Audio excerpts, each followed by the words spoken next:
আজ সেই কালো রাত। ঠিক 1 বছর আগে এই দিনে তিলোত্তমা শরীরটাকে কুড়ে কুড়ে খেয়েছিল ওই শাসক দলের ধর্ষণকারীরা। আজকে সেই কালো দিন আপনারা কি ভুলে গেছেন? আজকের দিনটাকে কি আপনারা ভুলে গেছেন? কাল 9ই আগস্ট। আপনার বাড়ির মেয়েদের বাঁচাতে গেলে আপনারা অবশ্যই রাস্তায় নামবেন।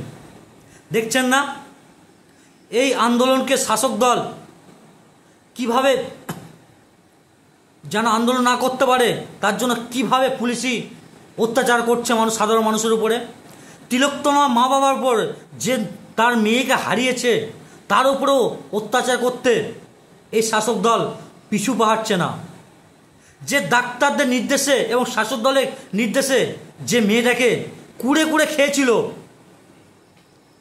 ধর্ষণ করেছিল সারা রাত ধরে এবং সকাল পর্যন্ত যে জীবনটা ছিল সেই তখনও যদি মেয়েটাকে তুলে নিয়ে যেত হসপিটালে ছিল, তখন যদি ট্রিটমেন্ট করতো বেঁচে যেত মেয়েটা। কিন্তু ডাক্তাররা উপস্থিত থাকাকালীন তখনও ট্রিটমেন্ট করেনি। তখনও তারা মজা নিয়েছে, কি করে মারতে হবে সেই প্ল্যানিং করেছে। এবং সব বড় বড় ডাক্তাররা বড় বড় নেতারা সব হাজির করে হয়ে গেছিল ভোরবেলাতে। আর ওদিকে মুখ্যমন্ত্রী রাত 2টো পর্যন্ত জেগেছিল। কেন ছিল রাত 2টো পর্যন্ত জেগে?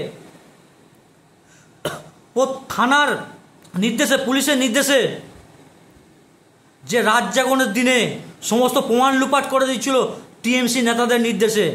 যারা অ্যারেস্ট হয়েছিল তারা কোথায় আজ? তারা কোথায়? কোনো খবর নেই।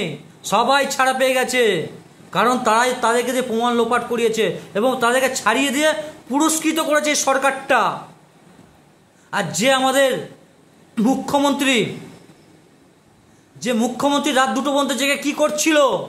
কিসের প্রমাণ লোপাট করছিল? সকালবেলা পুলিশকে দিয়ে তাড়াতাড়ি লাশটাকে পুড়িয়ে দেওয়ার ব্যবস্থা করলো। কেন? গোটা রাজ্যবাসী কি ঘুমিয়ে আছে?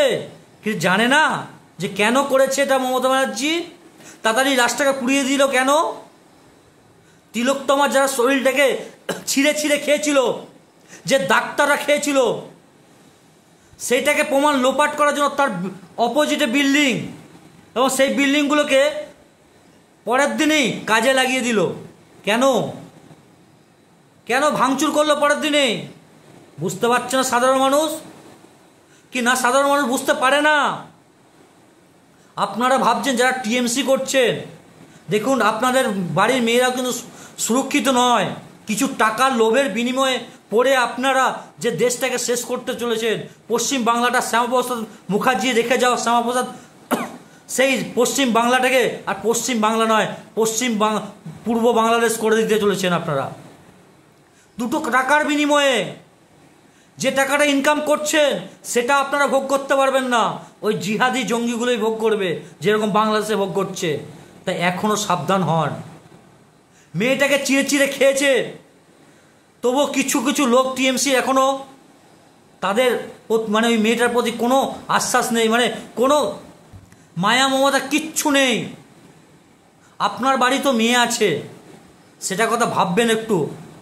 টিএমসি মেয়ে বলে কিছু নেই। আজকে দেখলাম কোচবিহারেতে ওই চোরের বাচ্চা উদয়ন গুহ তার নির্দেশে বিজেপি করতো বলে তার মেয়েকে, পেটে বাচ্চা আছে তাকে পর্যন্ত তারা ছাড়েনি। কি ভাবছেন আপনারা? সে তো আপনারই একজনা অতিথি, আপনারই তো ভাই, আপনারই তো বোন। এই টিএমসির পাল্লায় পড়ে হিন্দুদেরকে শুধু অত্যাচার হচ্ছে, হিন্দুরাই অত্যাচারিত হচ্ছে। কেন হচ্ছে? আরবের কথা ভাবুন, সেখানে একটা হিন্দু নেই, একটা হিন্দু কার্ড দেখাতে পারবেন না। বাংলাদেশ থেকে হিন্দুকে তাড়িয়ে দিচ্ছে। আর আপনারা এখানে থেকে হিন্দুদের সঙ্গে শত্রুতা করছেন। একটু ভাববেন, একটু চিন্তা করবেন। যে মেয়েগুলো ধর্ষণ হচ্ছে, প্রত্যেকদিন পেপার খুলবে, সোশ্যাল মিডিয়া দেখবে, প্রত্যেকটা দিন কোনো টিএমসি নেতার কাছে কেউ না কোনো মহিলা ধর্ষিত হচ্ছে। তবুও আপনারা চুপ আছেন যে আপনার বাড়ির মহিলাটা কবে ধর্ষিত হবে সেই চিন্তা ভাবনা করছেন।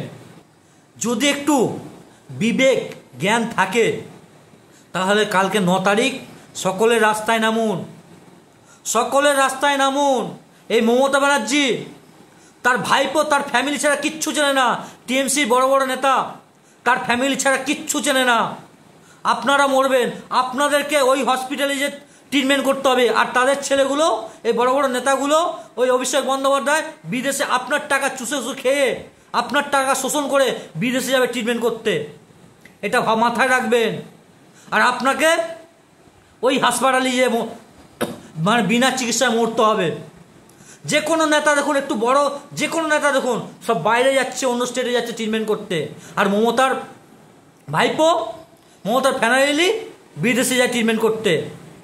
পশ্চিমবাংলা কিন্তু তারা ট্রিটমেন্ট করে না, যত টিএমসি বড় বড় নেতা আছে কেউ পশ্চিমবাংলা ট্রিটমেন্ট করে না। কেন বুঝতে পারেন না? ভাববেন আপনার সাধারণ টিএমসি কর্মী, আপনাদের কিন্তু ওই হসপিটালে যেতে হবে, ওই হসপিটালে যেতে হবে যেখানে সিভিক দিয়ে আজ মমতা ব্যানার্জি ট্রিটমেন্ট করাচ্ছে। আর আরজি করে যে ঘটনা ঘটেছিল সেখানে তার ডাক্তারগুলো জড়িত। আর নাটক করে কলকাতার বুকে একটা মাস বসেছিল যে নাটকবাজি ডাক্তারগুলো, তারাও মমতার সঙ্গে সাথ দিয়েছিল, তারা এই ধর্ষণ কাণ্ডের সঙ্গে যুক্ত ছিল। প্রমাণ লোপাট করার জন্য তারা এক মাস রাস্তায় বসিয়ে শুধু ড্যামেজ কন্ট্রোল করার চেষ্টা করেছে, আর সমস্ত কিছু পুলিশের উপরে দোষটা চাপিয়ে দিয়ে ড্যামেজ কন্ট্রোল করে গেছে, মমতাকে আড়াল করে গেছে। কিন্তু একবার ভাববেন, এত কিছু হওয়ার পরে, এত মেয়েটাকে ধর্ষিত করার পরে মমতা বন্দ্যোপাধ্যায় কিন্তু একটা ওই যে ডাক্তার ছিল তাদেরকে কিন্তু কোনো অ্যারেস্ট করেনি, যে পুলিশ ছিল ওখানে যারা গার্ড ছিল তাদেরকে কেউ অ্যারেস্ট করেনি। একটা মেয়ে, একটা ঘরে একটা ছেলে ধর্ষিতা করছে, সে চিল্লাবে না? তার আওয়াজ কি পাশের বাড়ির রুমে শুনতে পারবে না? একটা ছেলে ধর্ষিত করেনি, তার সঙ্গে মমতা ব্যানার্জি এবং ডাক্তারও জড়িত আছে। কারণ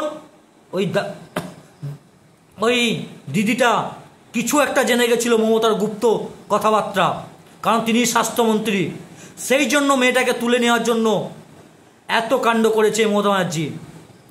সাধারণ মানুষ কিন্তু ঘুমিয়ে নেই। আপনার টিএমসি কর্মী হয়ে চটি চাটার জন্য এবং অন্ধভক্ত হওয়ার জন্য ভুলে যাচ্ছেন, কিন্তু আপনাদেরকে এই জিনিসটা, এই দিনটা আসবে। আপনার ছেলে পরিবারের আপনি ওই হসপিটালে যে ট্রিটমেন্ট করতে যাবেন সেখানে বিনা চিকিৎসা মারা যাবেন, এটা মাথায় রাখবেন। এরকমভাবে চললে এখনও সময় আছে, আপনারা জাগুন। আর কাল 9 তারিখ আরজি করে যে ঘটনা ঘটেছিল তার মা বাবার সঙ্গে, যে তিলোত্তমার মা বাবার সঙ্গে সকলের রাস্তায় নামুন। এই কলকাতা পুলিশ আর মমতা ব্যানার্জি কি নিষ্ঠুর, মা বাবার নামে অ্যারেস্ট ওয়ারেন্ট করেছে, ওই মা বাবার নামে, যে কলকাতা কাল নবান্ন ডাক দিয়েছিল বলে। এটা মাথায় রাখবেন টিএমসি নেতাকর্মীরা।